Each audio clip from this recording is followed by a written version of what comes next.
Good evening, everybody, and welcome to our New York Giants Preservation Society meeting for tonight, January 30th, 2025, with William Behrends. Uh, William likes to be called Will, so when we address him, you can call him Will. Before we start with Will, next week we have a meeting on Wednesday with Chris Haft, just published brand new Willie McCovey book. So I'm I sure finished it. It's awesome. a lot of you San Franciscans might want to hop on board. Will we have a lot of tour guides from Oracle Park here tonight? So why don't we get started? Ladies and gentlemen, I'd like to introduce William Behrens to the New York Giants Preservation Society. And for those who do not know, Will is famous for many things and many things Giants. I have all of these incredible statues that are very tiny compared to the ones at Oracle Park.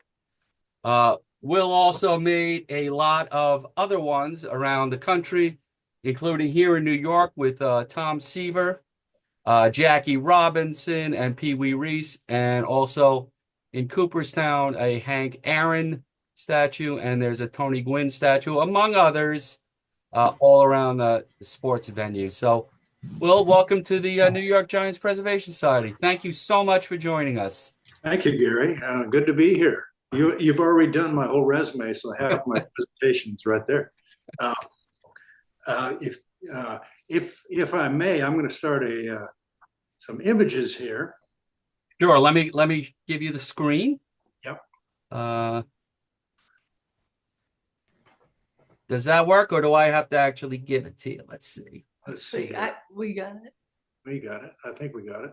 Oh, they made it easier that you could just do it. That's great. Look at that. Now you want to click that up there? You can. Will it scroll now? There we go. All right. Everybody see that? Yes. Yep. Okay, good. Thank you.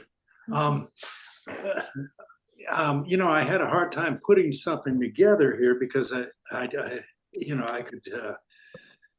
could do several hours of talking about various things, the sculpture part of what I do, the baseball part of what I do, or others. So I hope I can touch on a little bit of all of that in this, and I hope I'm not halfway through it when you ring the bell that my time's up. Little biographical information. I grew up in Wisconsin, born and raised there up to the age of about 13, and played a lot of sports as a boy, and also watched a lot of sports. I spent a lot of time watching the Braves at Milwaukee County Stadium, and even more time in Chicago at Wrigley Field and Comiskey Park. And during that time, the 50s, late 50s, early 60s was a very good time to be in a ballpark. Ted Williams, and Stan Musial, Mickey Mantle, and many great ball players. But the one that stood out to me was Willie Mays. I remember that. Well, we would discourage it. That's all. It's just too much. Excuse me. But I Not still. everybody's as organized as you. It's Who's ever talking, please. people say 20 things in the portal. Excuse me. Whoever is talking, Whatever's easier please for you. If you're gonna mute stop yourself. come in. There we go. No, I still remember the Try to work first. on your IRA too. Don't wait till April. Try to get it done now. Excuse me. Whoever is talking, please mute yourself. We good? Okay. I think we're good now. I apologize. That's all right. That's all right. Anyway, I'm fascinated by Willie Mays, and I emulated him when I was playing Little League, and so he had a great impact on me at an early age. I went on to finish high school in North Carolina, went off to college. I'd always been had an interest in art. I went off and studied architecture in my first stint of college, and got all the way through that study before realizing that I didn't really want to practice architecture. I didn't want to be an architect. So I graduated and got out, and in that interim, worked with clay, doing some clay sculpture, and I became fascinated by that and by the possibilities of that.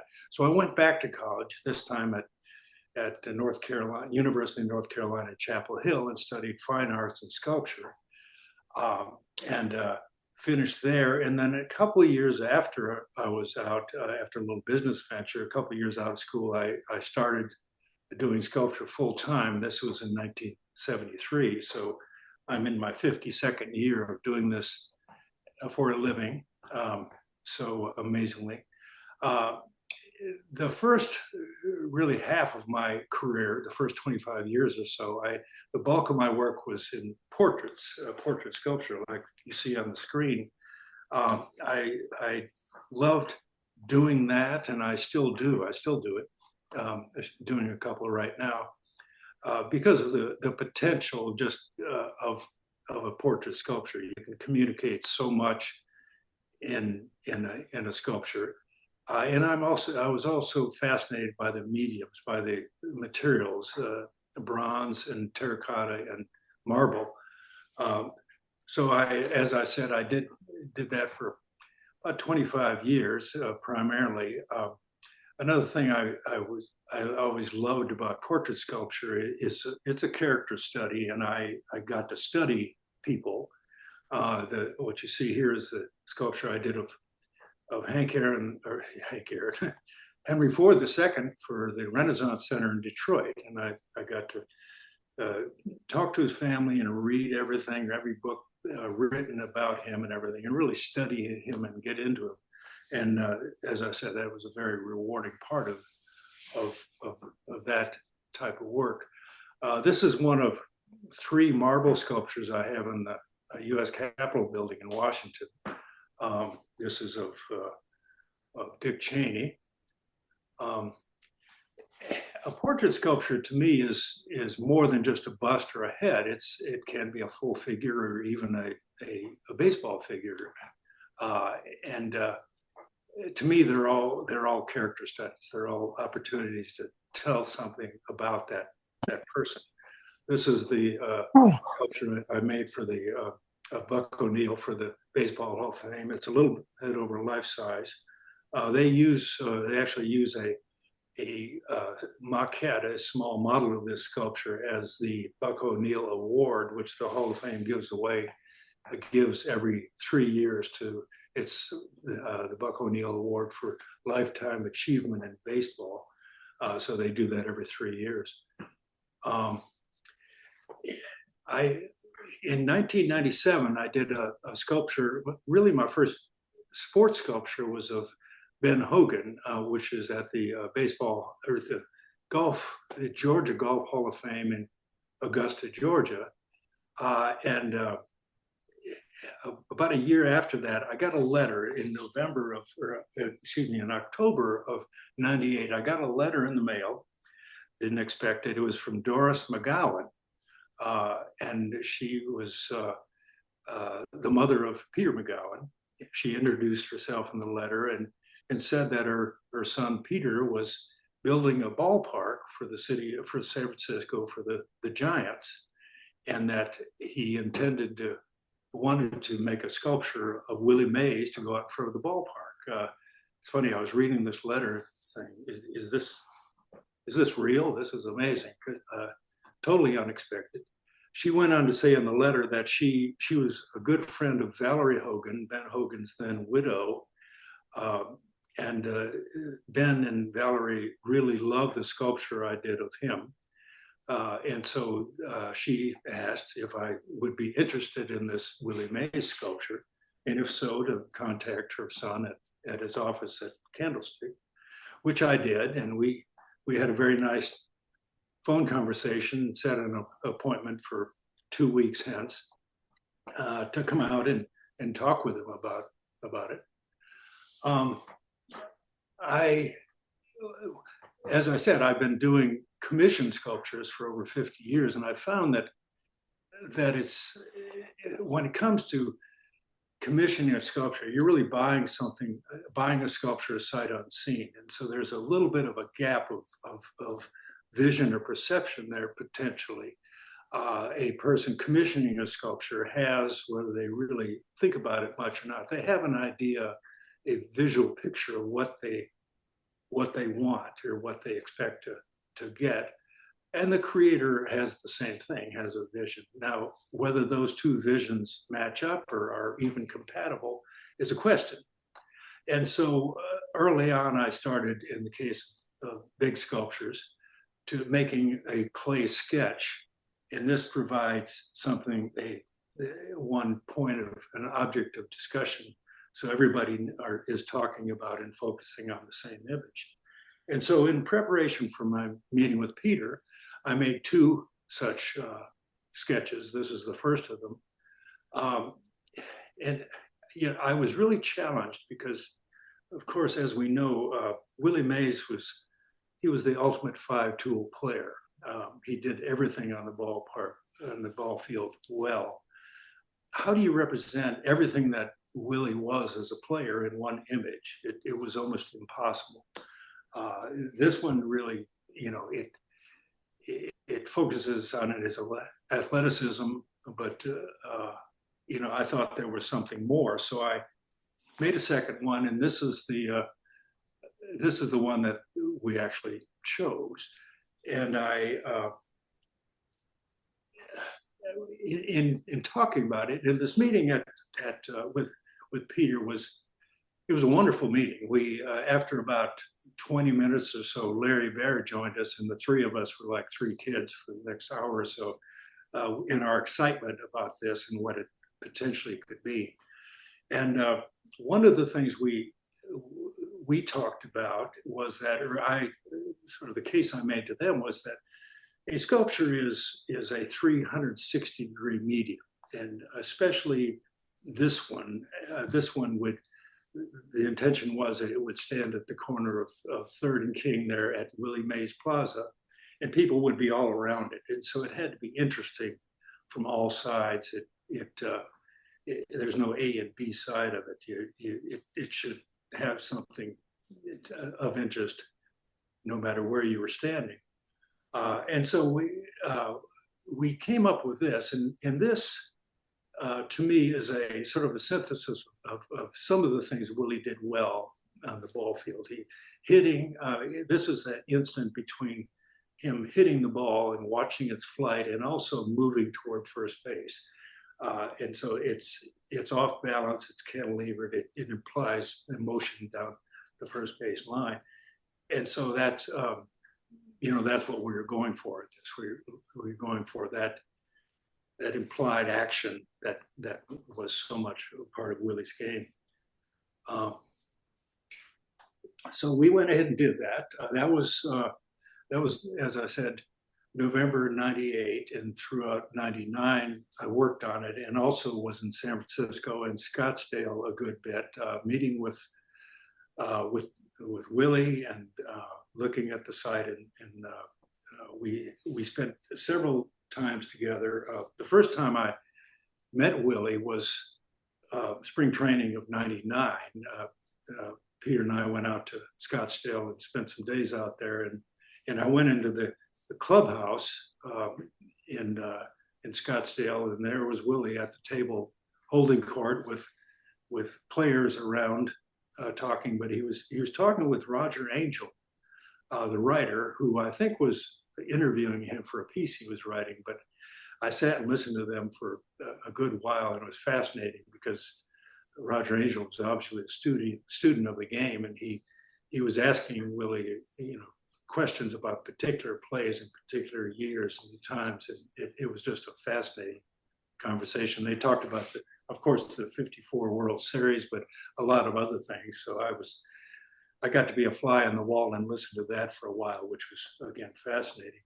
But Willie, when he first met me, he introduced to him, and he said, "Where do you live?" And I told him where, and he said, he knew my area well because he played ball at some point in Asheville, and so he knew the little ballparks, or minor league ballparks around here very well. But then he asked me, he said, "Well, do you have a family?" And I said, "Yes, I have 2 kids." And he turned and said to Mike Murphy, he said, "Murph, give me 2 bats and 2 hats and 2 balls." So gave him those, and he signed those 6 things and gave them to me to take with me. And then the second time I met with Willie, Peter and I went down to his house, Atherton, and spent the day with him, and which was, again, a fascinating experience, and it really helped me a lot in being with him physically and getting a sense of him physically. One of the remarkable things that I noticed that day, we were sitting talking, and I started looking at his hands, and I thought, wow, look at those hands. I'm 6'4", about 200 pounds. I work with my hands, and so my hands they're not small. I put mine up against Willie's palm to palm, and this was my hand, and this was his. And his dwarfed, or mine were much smaller than his. He was of course, an amazing physical specimen. So proceeded through 99 to make the sculpture, and unveiled it, of course, the 31st of March of 2000, when the ballpark was first opened. This was the unveiling. One of the other times I was out there with Willie during 99, it was again in the spring of 99. The ballpark, when I was out there the first time, they were just driving the piles. I was out there again in the early spring, and they were constructing the steel structure. So there's the steel workers and the riggers were there, and we had a little press conference right in front of it with that in the background, and that little podium, and we each said our things, and then Willie. We finished, and everybody's drifting away, and Willie started walking back toward his limo, and one of the steel workers who were gathered around, one of them said, "Mr. Mays, could I have an autograph?" And sure. And so he signed his hard hat. Well, by the time he was done, like better part of an hour later, every one of those guys had gotten an autograph from him. He stood there and talked with and gave autographs and there must have been 50 or 60 guys there. So he was that kind of guy. The cartoonist at the Chronicle had a good time with a couple of cartoons of this piece. That was, of course, in 2000. And the Giants, as you know, had pretty good years, 2000, 01, and especially 02, when they had the World Series there. Sometime in middle of 2002, the Giants decided that they were going to honor another of their Hall of Famers, William Covey. And they chose a spot across the cove, both the confirmation of this and the positioning of it were intended to be visible from the ballpark. It really is visible from most of the seats in the park across the cove, and especially it's visible from the right field camera, which is high on the upper deck in the right field, which pans around to focus on it at times during the game. So that was how we got to position it that way.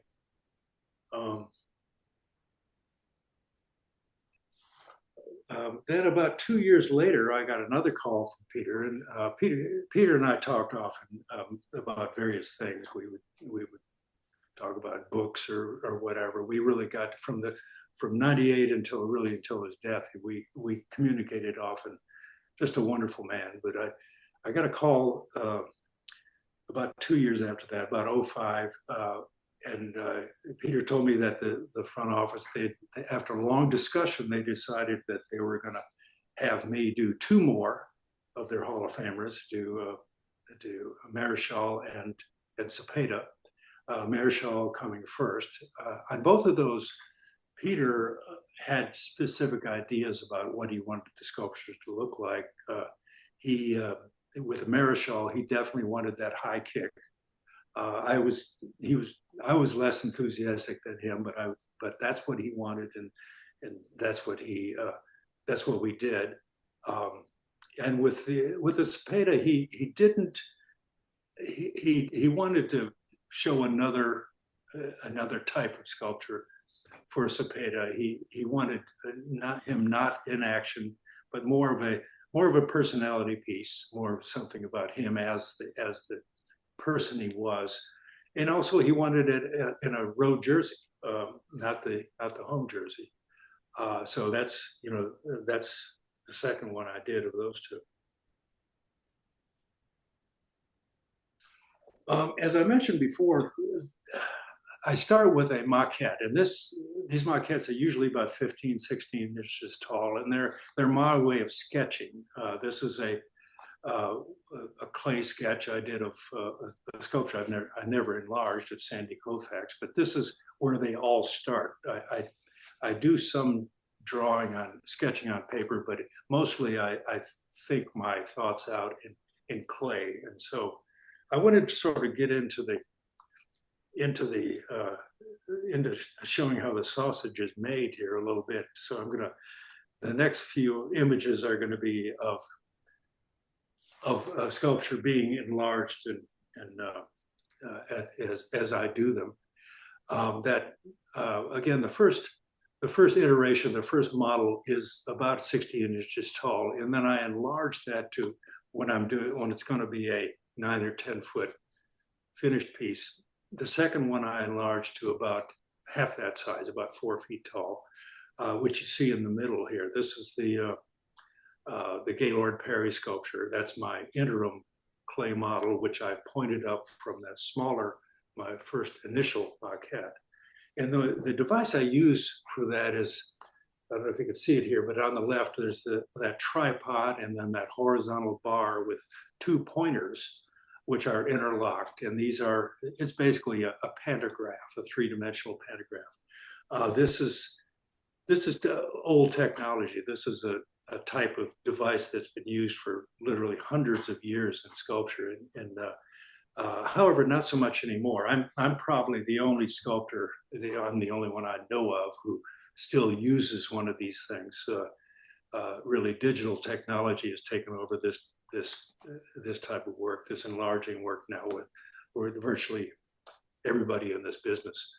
But anyway, it's a measuring device that what I'm doing here is I'm getting ready to enlarge to the full size from my intermediate size. And you see the smaller pointer is on the knee, and then the larger pointer shows where that point is on the larger one. So I'm constructing a skeleton for the larger piece out of steel, heavy duty steel, because the clay model is going to be probably 1,500 pounds. So it needs a good structure to hold it up while I'm making it. That's really the finished skeleton right there. Then we start to bulk it out, get the volume, and how we do that is with a urethane foam, again using the pointing machine as a guide.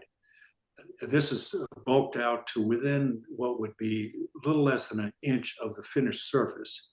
And the reason we use foam is it's lightweight, it's strong, and it has a good surface on which the clay will adhere. So that's really the finished core, foam core. Those boxes to the right are all the clay I'll use in this. Probably a better part of a ton of clay. Then we lay in the clay on. This is Gaylord's first visit to see it. And I'm starting to lay the clay on and continue on. This is where most of my time is. So this is a picture you'll see often in the studio of me. Gaylord's visit to see the finished work, really. And that's the finished clay model.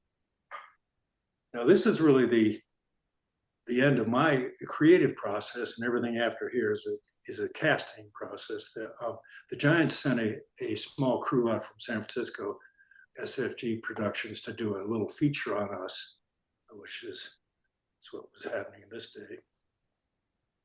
Now, after I finish the clay, I turn the studio over to the mold makers who are beginning their work, and they'll encase this entire model in rubber, brushed on just over a good period of time, and brushed on and building up the thickness of the rubber. And then it's the rubber, the piece is sectioned into various sections, which will be the different pieces of mold. You'll notice that I separate, I take the arms off, and sometimes I'll take a leg off or whatever, which of a model, which makes it easier to access and easier to work on. And you see the left arm is on the stand to the right there, and that will actually be cast like that. That won't be joined up with the rest of the body until it's in bronze. That's the finished mold there. Now, that's at my studio. This is at the foundry in Atlanta. We're pouring the bronze, and then it's being reassembled in bronze, welded together. You'll notice in this the pole out of the left leg there, that's a solid 3-inch stainless steel rod. Because this whole thing, as I said, that's probably finished. It'll weigh 12 to 1,500 pounds, and it's really all supported through that one leg. So that it needs a good bit of strength, and that's what that's there for. We're standing it up on welding it to the base. Now that was Atlanta. This is in Colorado. It's trucked out to Colorado to have the patina applied, which is the final finish. The patina, of course, is applied using heat and chemicals. And that's the finished patina, which is being waxed.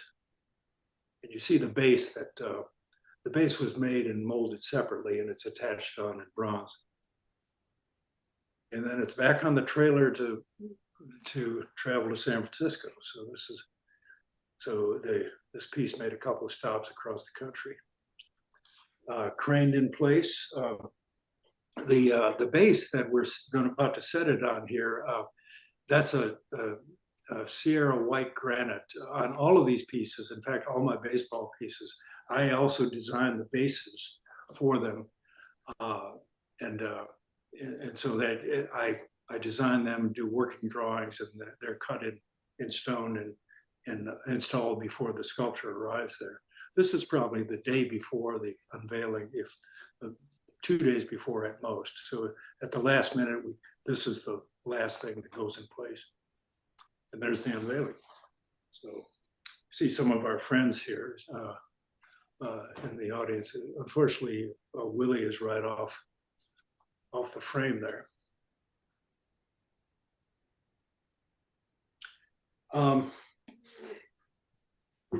As you know, I did the sculpture of Tom Seaver that's at Citi Field. I got that commission in 2019, and it was unveiled in 22. It was kind of it took a little bit longer because a couple of things happened. I was commissioned by one set of owners, and the team changed ownership, and also there was a pandemic in the middle of it, so that kind of slowed things down. There was nobody in the Mets offices for about a year, and so we were sitting on our hands for a while. But this was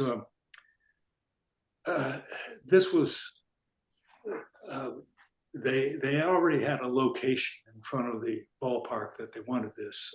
There are a number of 16-foot diameter planters there in the plaza between the steps where you come down from the 7 train and the ballpark.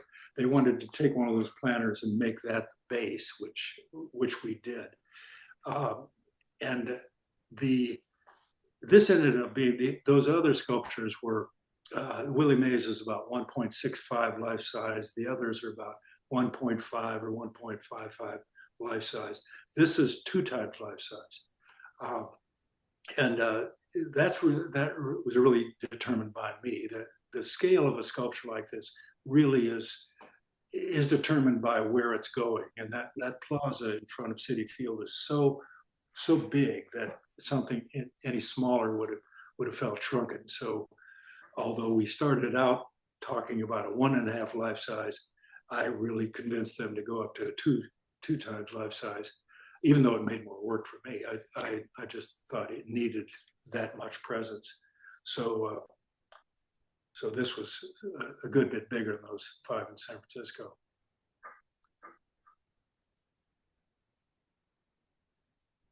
And that's the finished clay model in the studio. Again, at the foundry in Atlanta, this was, it was quite an engineering challenge because there was no bronze base to the sculpture. It mounted directly to the granite base. And so we had not as much opportunity to put some structure in there. So it all had to be held up by stainless steel posts that projected down from both of the feet into the granite. And so this sculpture ended up weighing in bronze about 2,100 pounds of bronze and about 1,500 pounds of stainless steel inside to give it the strength it needed. This is the piece finished and patined, ready to transport to New York.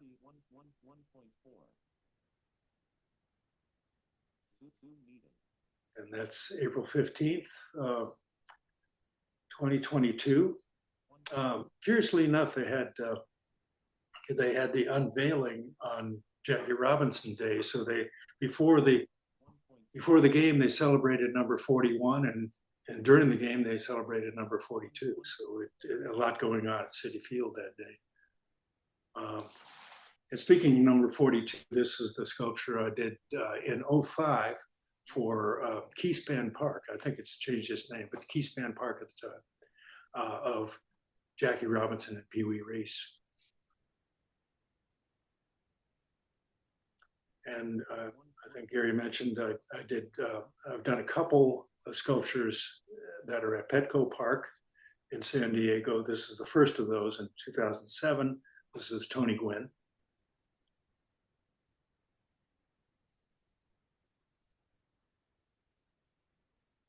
And we're back. So I will take any questions if anyone has any, or if I'm able to answer anything. Will, do you want to put the screen back to non-share? Yeah, how do I do that?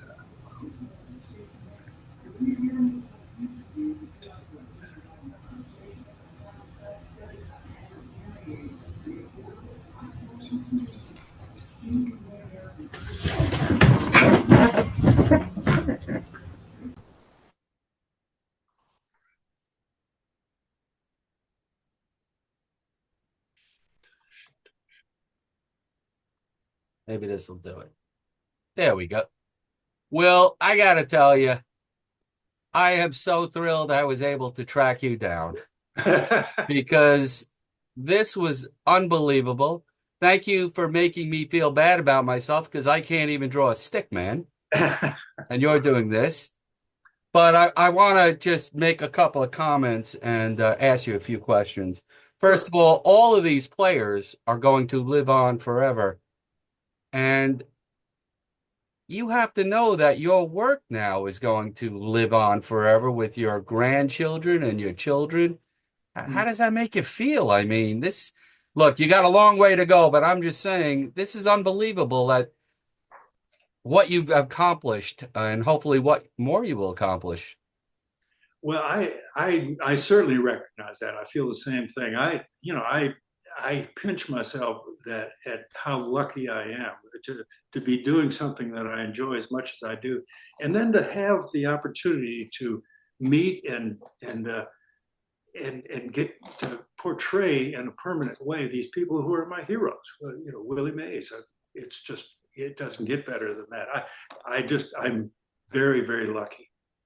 And two of the Oracle Park statues, and you kind of answered one with Maze. I was like, the statue is unbelievable, and how hard it must have been because you could have had him sliding, you could have had him, making the catch, but the one you made is perfect. And as far as the Cepeda, I always thought of him with his bat, but now that you point it out to me, it looks like he's walking off the field after practice or during an inning, and his whole likehood is there and his expression is there.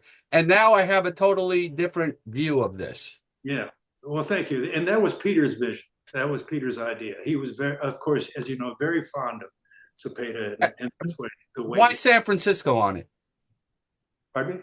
Why did he want San Francisco on the jersey? That's it. I don't recall. But I know he specifically wanted. I think maybe it could have been just something as simple as all the rest of them were in Giants jerseys, and he wanted the word San Francisco on his chest. Got it. And my last question, you may not be able to answer this. Are there any, on the back burner that the Giants have, you don't have to say, but have the Giants contacted you about future statues? They won't, but they set their policy. I mean, what they've established that they intend to do is put up sculptures of every San Francisco Giant who's in the Hall of Fame, who went in as a Giant. So presumably in the future, they had a pretty good catcher who's up for consideration maybe in 2 years, and so I would love to get a call from them. But that's where they stand now. And I'm sure you'll be busy with the manager as well. So there you go. Yeah. All right, enough from me. Mars, you're up, and Will, we got a lot of San Franciscans in the audience here. So Good. Mars, you're up. Well, many people use the superlatives awesome and amazing, but your work is truly those two words. Thank you. Thank you. I wanted to mention that my mom was a sculptress, and she was part of a group exhibit at the Whitney, and so I come from artistic family. I work as a music journalist. But I want to go back to ask you about the step-by-step process. Did you say that you started off with foam rubber and then added the clay after that? Well, on the large piece, it's not a foam rubber, it's rigid, it's a urethane, but I use that as just something to achieve the volume, bulk of it on the large piece. The fascinating thing about sculpture is you got to build them. It's not like something you sit down and draw. You've got to build it from the inside out. So you have to have a structure, and you have to have the volume before you even get to the clay, to the part where you do the modeling and express what you want to express. So that's just a tool I use to create volume that's rigid and strong, and that foam. And then there's a rubber and a bronze and a patina. The rubber is used. That's this is really after after I finished my work in clay. Bronze is funny, and it's a matter of deconstructing and reconstructing again in different materials. The rubber is the first part of the casting process. It's making the mold. In the mold, actually, I didn't show it. If I could have done, an hour presentation on just the bronze casting. In those molds that they created in the studio here, they make another duplicate of my clay in wax. And then that wax is invested in an investment material and melted out, hence the lost wax process. And then once that's melted out of those investments, the molten bronze is poured into that investment is broken off, and then you have the bronze pieces, which you weld back together. These big pieces like this, they're cast in pieces, and for instance, the Willie Mays sculpture was 65 different pieces of bronze it's just like a big puzzle that we just have to weld back together, and and hope it hadn't warped or something. So they welded back together, and then you have a recreation of what you had in clay. But it's you know, it's strange in that it's so complex, but it is. It's a positive, negative, positive, negative, and the last positive is the bronze, of course. So how long does it take from start to finish? You know, the foundry, they usually want, for a piece like that, they like 5 months, 5 to 6 months. So it's a long process, and that's a constant problem with me, because someone will call up, and I've had many calls that they say, well, we want to do this, and I'd like to do it. Well, we need it 6 months from now. I'm sorry, I can't do that. You know, if I give 5 months to the foundry, another half a month to the mold makers, what does that leave me? I need at least that amount of time myself to do my work. So it's a year to year and a half, start to finish, at least on these things. Well, I love them all, but my favorites are Mays and of course Marischal's Kick, and I like them all, you know, and I like the McCovey, but the one that stands out to me of all of them is Marischal's High Kick. Mhm. And if I was going to choose a post for Cepeda, and it may not have been up to you, I would have done Tony Gwynn like statue where it looks like what Tony Gwynn is hitting to the opposite field, which Cepeda was well known for. And one last comment: if they ever decide to do a Melot one, would have to be with the leg up. Oh yeah. Well, Hey, and unfortunately, you know, they talked about that, but you know, if they did all New York Giants Hall of Famers, they would fill up the whole area around Oracle Park with those things. So that's why I was limited to these 5, the ones who are San Francisco Giants Hall of Famers. But I'd love to do some New York Giants Hall of Famers. Any word from other baseball clubs about doing their great players? Well, I get calls and we have conversations every now and then, but yeah, no, you know, it's funny. I did the 5 at Oracle Park and the 2 in San Diego. I was so happy to get the call from the Mets, because for once I'm on my end of the country here. I'm in the East Coast. That was my first one on the East Coast. I had that's great. first one I actually did. I'd had conversations, of course, with a couple of different clubs on the East Coast, but it never came to anything. Thank you, Mars. Thank you, Will. Jim Weber, you are up, Jim. Work is great. Jim Weber, unmute.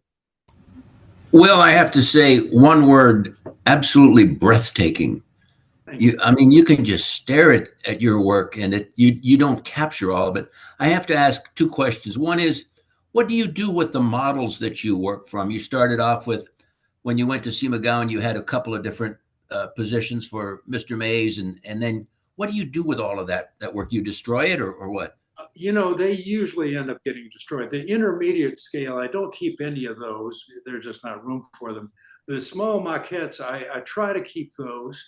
And the large ones, it's funny, after that finished full-size clay model that you saw in the pictures, once the mold makers leave, that's a byproduct. There's nothing to do with it. And for a while, I had those all lined up outside the studio. And finally, I moved them. We're on a mountaintop here in North Carolina. I've sort of moved them down the property, down in the woods, and they're all there out in the woods haunting the place. They're a byproduct that there's no use for them anymore. You know, with modern technology, however, it was standard that you would keep the molds that you made of these large pieces in case it ever had to be reproduced.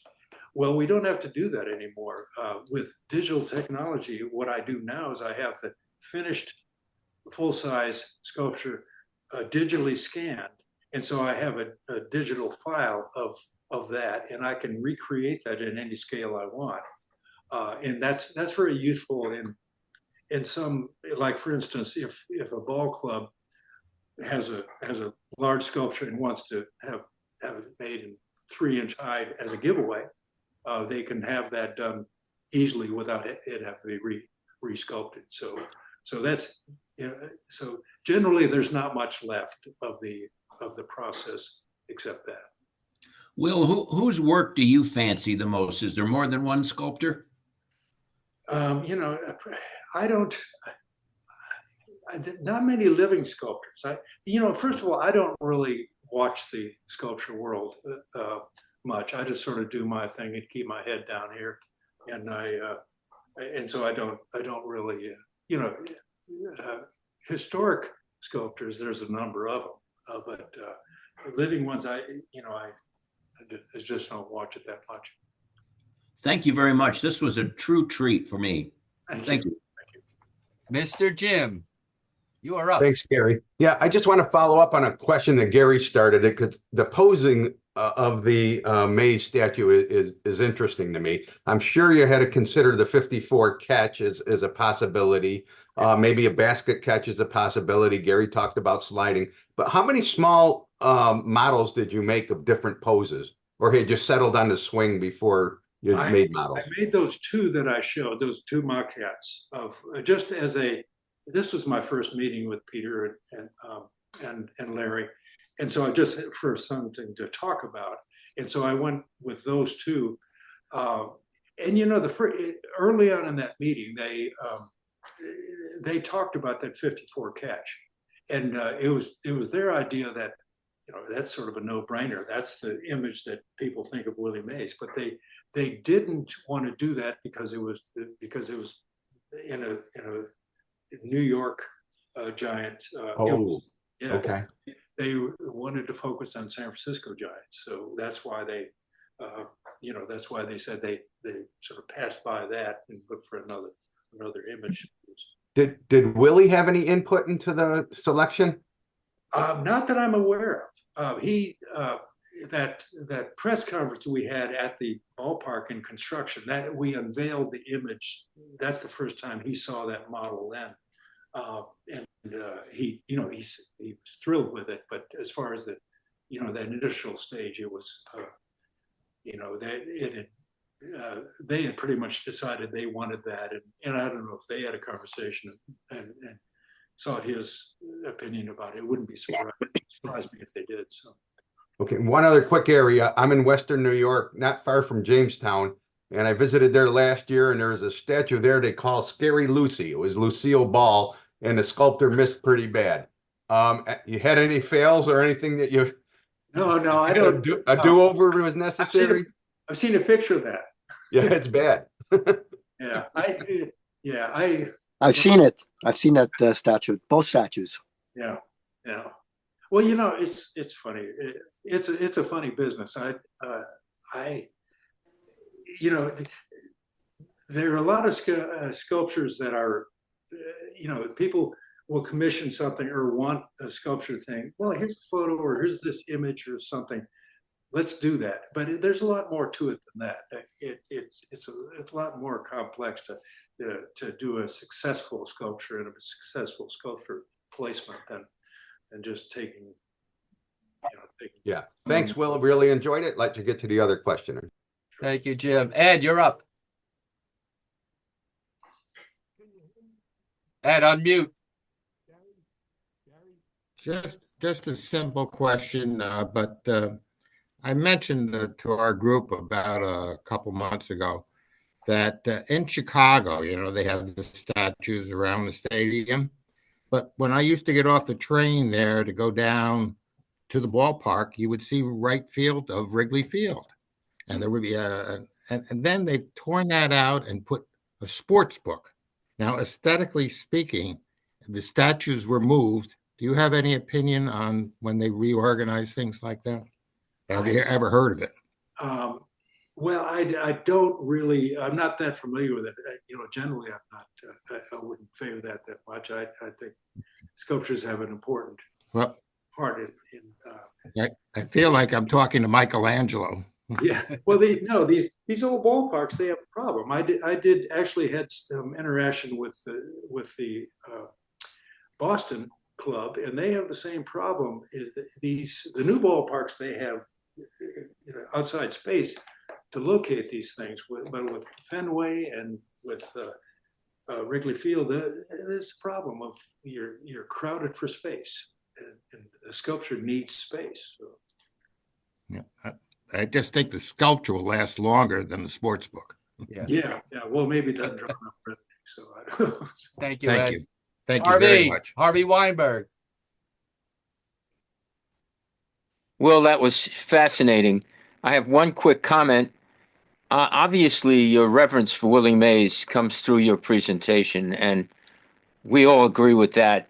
I just want to, I'm not going to bore the group, but we believe Willie had much more than 5 tools. I don't know what we're up to, but his 6th tool was his ability to see the whole field and control the game from center field. But I have and your representation of his hands are fascinating. Willie, the only time I was close to Willie was when he was autographing books during the 2010, after the 2010 World Series at the reception of 2011. And his hands were magnificent. I have one question. If I heard you correctly, you were opposed to Peter's depiction of Juan Marichal with the leg kick. Why were you opposed to that? Peter won out, and I'm glad he did. But why were you opposed to that? Well, I wasn't exactly opposed to it. I was less enthusiastic than Peter, but I didn't push back or anything on that. I conceded that was the way he should be portrayed. It was I think as a sculptor, so I think of how this is going to look and so I don't know. It's certainly not accurate to say I was opposed to it. I correct. I accede to your reconstruction of it. But I was just wondering why you were, whatever word you want to use. Yeah. Well, it's funny that what an athlete. I got that commission, and what I do with all of these is I try to find a model that can do that, and because I need a model to sort of do sketches in the studio. I tried to find a model to do that pose, leg Marichal.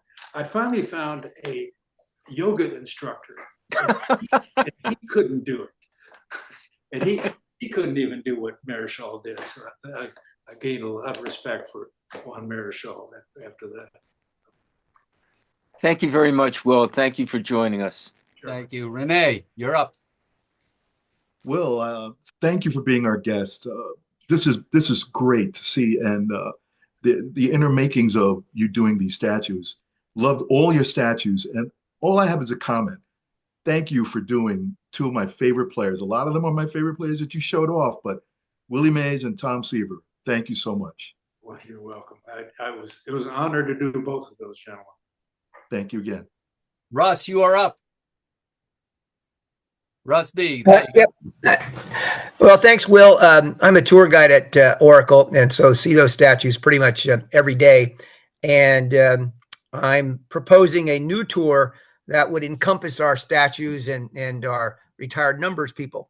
But I was hoping that you might be able to provide me like 1 or 2 little cool things that we might be able to include in that particular tour. So if you got 1 or 2 little inside scoops or things that the ball players helped with or said or did, anything that would enhance that particular tour. Well, thank you. I have to think about that. I didn't expect that question. I have to give that some thought. Okay. Well, if you get some thoughts, you can forward it to Gary, and he'll forward it on to me. I will do that. I will do that. Wonderful. Charles, you're up. Charles.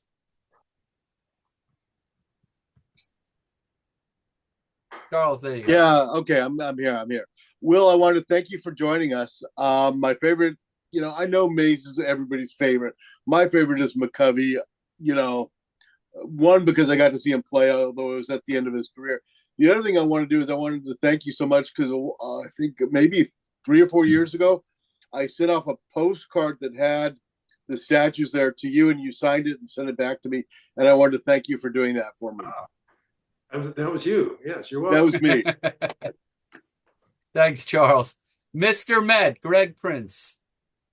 Hey, thanks, Gary. Will, thank you so much for the insights and for your work. To echo what Renee said earlier, Willie Mays' statue was not only glorious, but I think it was a touchstone for baseball fans everywhere. When the Giants opened their park, the rest of us who, I'm a Mets fan, along with a New York Giants enthusiast, saw what was possible. And we waited what felt like forever. Excuse me one second, please. Gary Mintz time. Can you please mute whoever's on there talking? I know it's Gary Mintz time, but please mute. Greg, go ahead. I'm sorry. Sure, Will. When Citi Field opened in 2009, we had all had in mind something like the Willie Mays statue for Tom Seaver. It took 10 years. We were not disappointed when we got to see it from 3 years after that from the announcement. I guess my question is, you mentioned the change in ownership being something of a delay factor. We realize, COVID was a big deal too. I was wondering, working with the Wilpons, working with the Cohens, was there anything that changed along the way in your process?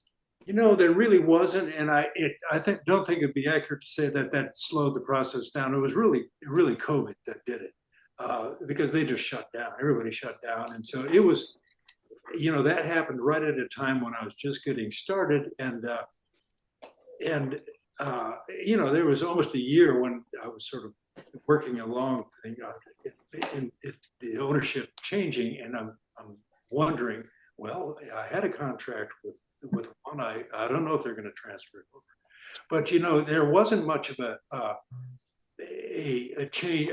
There wasn't a problem for me because the people that I worked with at the Mets were still the same people, and I'll have to say that working with the Mets was just wonderful. I haven't had my relationship with the San Francisco Giants has always been super, but it was just wonderful with the Mets too. I enjoyed so much working with them. Such nice people and real pros. I enjoyed it thoroughly. That's great. What was your experience working with the Seaver family? I know Tom was ill at that point when you started. That was another great experience. They unfortunately, when I got this commission, Tom was still with us, but he was deteriorating, and they decided I really wanted to go out to California and meet him and just spend a day with him, and that was right after they decided that they that just couldn't happen, that he was just not in good enough shape. That was about the same time that there was that reunion of the '69 team that he wasn't able to make it to. So that was a sad situation. So I never got to meet him, but Nancy and his two daughters were just wonderful. I had many conversations with them, and as a matter of fact, Sarah, his daughter, came down here with Sandy Alderson and to look at the clay model of the sculpture. And we spent the day together, and they were just all really wonderful people. Enjoyed working with them so much. We still hear from Sarah fairly often. It's wonderful. Yeah, it was a big deal to Mets fans to see Nancy Seaver at the unveiling because she hadn't been around in a long time. Yeah, she asked that, talk about little things, this isn't at Oracle Park, she asked that Tom and Nancy had a little monogram of their two initials, and they really wanted that on the daughter's ask, and so on his glove, on the back of his glove, it's got their monogram of their two initials. Wow. Oh, wow. Well, a couple of months I'll go and look for it. Thank you very much. Thanks, Greg. Dixie from Fenway. Hello, everyone. Thanks very much for this program. The illustrations were great. For the great unwashed who don't know anything about sculpture, it was great to see how the process goes. I have two unrelated questions. The first one is the transportation. Atlanta, Colorado, and then wherever the sculpture is going.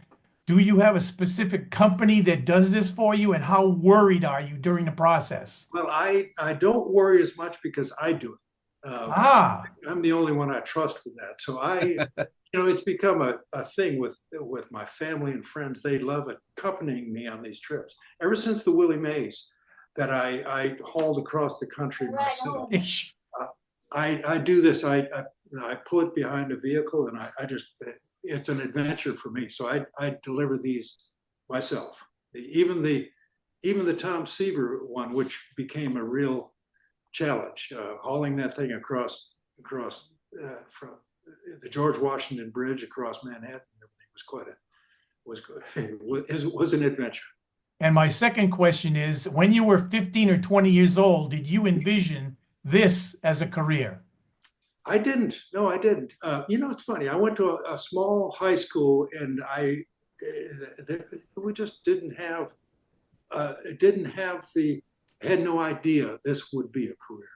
In fact, as I said, I started doing this in 1973, and I don't know, it was the hubris of youth or something, but I started doing this. I didn't know anybody who was a sculptor. I know them now. I didn't know of anybody who did what I was setting out to do. So it's just, that optimism of youth. But no, that's why I consider myself so fortunate. I found this to do. I love doing it, and I've been able to support myself and my family doing it. So. Thank you, Dixie. Thank you. Will, you got time for two more? Sure. Yeah. Storm and Norman. Hey, Will, all my questions have already been answered, but I feel compelled to just say something to you. And that is, when I travel around the country, one of the things I look for are baseball statues. And so I've seen all of your statues here in San Francisco, and I've seen your statues on the road. And of the statues that you showed today, I have met all the people depicted in your statues except for Jackie Robinson and Pee Wee Reese. Yeah. And your statue that is my favorite is the Buck O'Neill.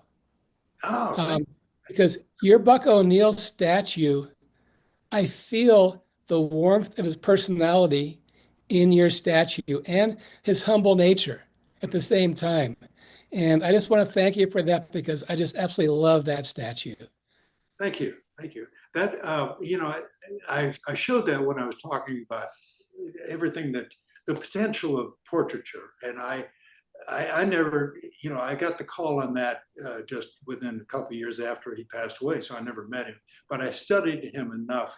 And that's really what I wanted to convey. He seemed like such